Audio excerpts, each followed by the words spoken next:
Donor-advised funds play a pivotal role in addressing pressing issues and shaping a brighter future. So why have they become so popular, and how can you get started? We're going to break it all down for you right now on UBS Trending.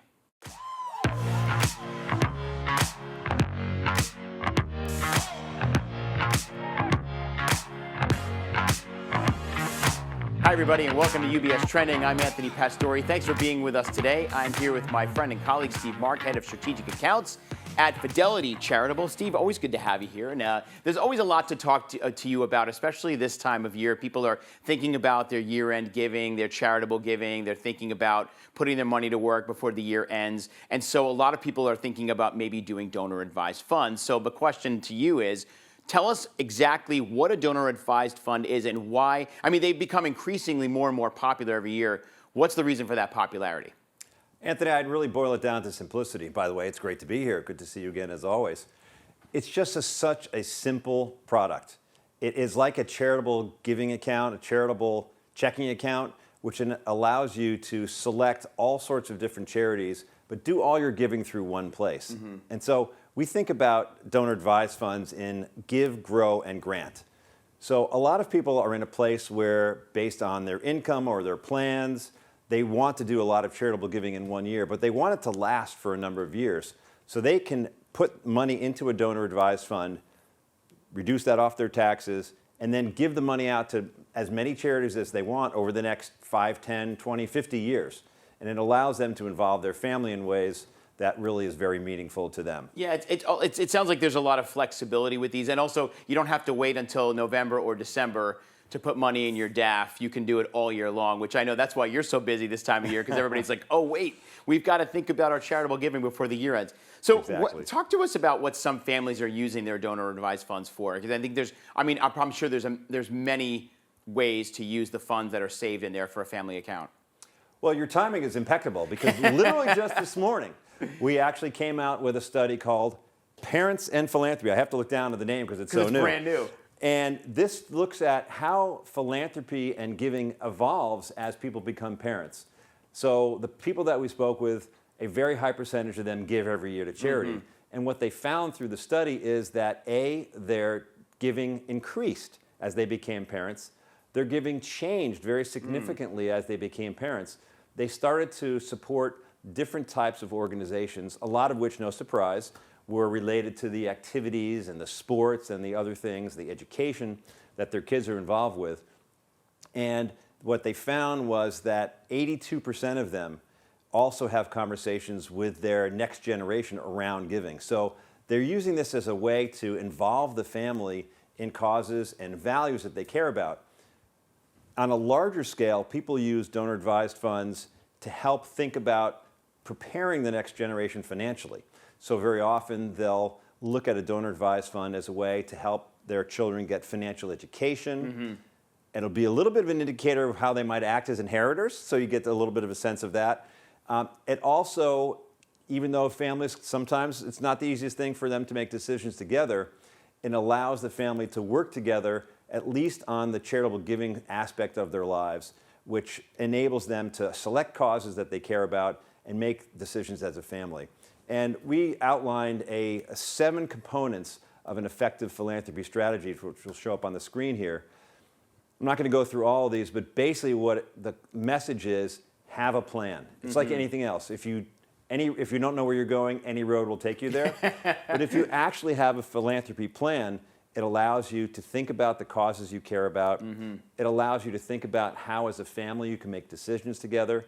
And it enables you to involve multiple generations of the family in a way that is very meaningful to you and to the children. I love how this kind of leads down the road of getting families together to talk about what matters most. And I'm sure you see this all the time, Steve, with the families you work with. You know, mom and dad or grandma and grandpa may have a very different value system than maybe the grandkids or the kids, but right. It's a matter of putting that all on the table, seeing what matters to everyone, and then getting the younger generations involved in charitable giving so they carry that through and then share it with the younger generation that comes after them. It becomes this legacy for a family. I think it's a really cool way to kind of start that charitable, like charity starts at home, they always say, and it's always about involving the family and having those open conversations. I guess it's part of a strategy if you're a family for charitable giving.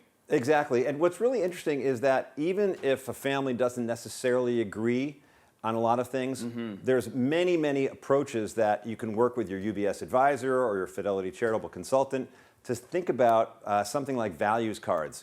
There's an exercise where people sit down with cards and each person individually identifies 2 or 3 things that are important to them, and it enables people to identify differences but really commonalities. If you strip down below a specific area, there's some common themes that many, many families find that they can come to together, which then enables them to be working on things that are really aligned. Yeah, that's great. It's like it's turning your sort of philanthropic strategy into action, and then obviously, like you said, sitting down with the family and figuring out what's important to everyone there and their values. Exactly. Yeah. And speaking of turning strategy into action, one of the challenges that people have is, so I have general ideas about things I might want to give to. Well, how do I think about narrowing it down? So if you want to help alleviate poverty or climate change or the environment, that's a really big topic.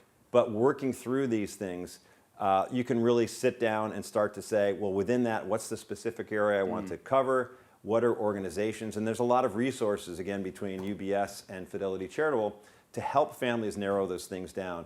And there was another statistic that we looked at that when a family gets together and has these conversations, there's a much higher propensity for both the children and the parents to give more. So there's a high percentage of people giving more than $5,000 per year.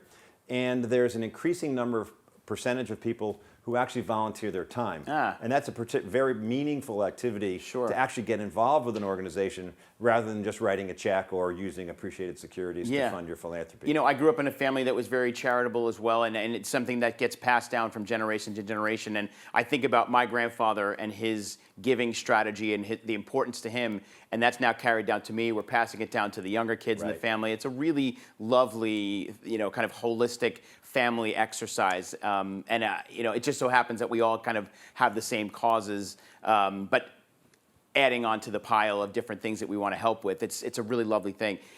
And so if somebody's out there right now, Steve, listening to this conversation, and they do want to establish a donor advised fund, maybe for this year, what's the first thing that they need to do here? And is it too late for this year? I mean, we're about a month and a half away from year end, which is crazy to hear and believe. This is what we affectionately in the charitable sector call giving season. So as much as people like to plan, it's usually the last 6 weeks of the year where the preponderance of charitable giving activity happens. So it's not too late, but it's never too early.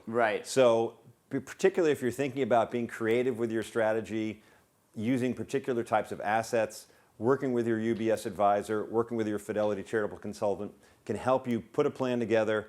The account can be opened up in a matter of days, but sometimes just thinking through exactly how much you want to give, which particular assets and which type of assets you might want to use to have the most beneficial impact for you as a family, that just sometimes takes a little bit of time. So I would really recommend getting started early. We have people there literally until 11:59 on December 31st, but that's probably not the best. You don't want to be in that situation because then it just adds too much stress to an already stressful season, Exactly. Anyway, Steve, thanks so much. It's always great to have you. I know we always get you in towards the end of the year, but it's a really great time to be talking about giving back and what families can be doing together as a legacy that passes on from generation to generation. Thanks, Steve. My pleasure, appreciate Anthony. it. Always Thanks good to so see much. you. Steve Mark from Fidelity Charitable. And there's lots of information that you can find from UBS and our great partners on our Insights website at ubs.com/views. Plus, you can follow UBS and UBS Trending on social media. The studio content is available on Instagram at UBS Trending. You can follow us there for a content you're not going to find anywhere else. Plus, we're also on LinkedIn, Facebook, and X, so you can check out more content there. And as always, if you have questions or want to talk about opening that donor advised fund, talk to your UBS financial advisor. Until next time, I'm Anthony Pastore. Have a great day, everyone. And remember to keep your eyes on what's trending. We'll see you soon.